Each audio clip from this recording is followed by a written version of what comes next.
الو مرد عزیز. سلام عزیز، چه خبر است؟ حرفای منو مادر جونی که شنیدی. بله. اوکی، قبل از اینکه تو حرف بزنی من دو سوال دارم. این آهنگایی که میشنوی شعراش خوبه یا بد؟ واقعا چیز بدی نیست. چیز بدی نیست.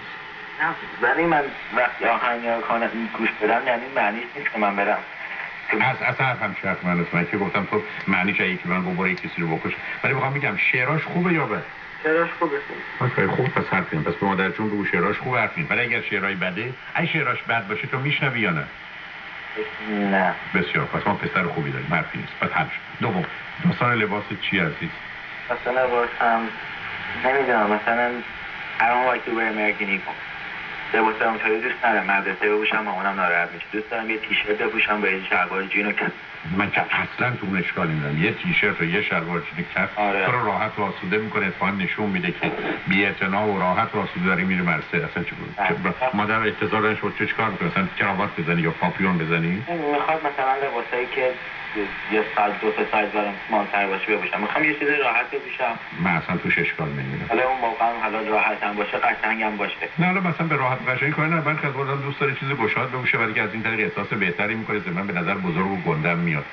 چه اشکالی داره؟ نه، اینجوری که تو داری میگی، حالی که تو داری من میگی مادر جون بیخودی ناراحت. خب دیگه چه عزیز؟ دیگه نمیدونم، شاید مثلا بعضی موقع با اینکه بزرگتر میشم و هم با من یه ذره جابجا میکنن، یا بابام یه ذره با هم میخواد مثلا یعنی هنوز فکر کنم تو بچه‌ای؟ نه نیستی عزیز، نه پیداست. بچه باهوشی هستی، بچه عاقلی هستی، کاملا از کلامت استدلال میتونم بفهمم.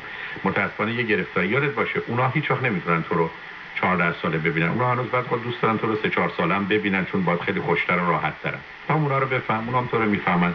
ولی نشون بهشون بده که خوبی، نشون بده که تو راهی، نشون بده که درست برات مهمه، ورزشت برات مهمه، دوستای خوبت برات مهمن، آیندهت برات مهمه، زندگی خوبی میخوای داشته باشی، اونا رو دوست داری.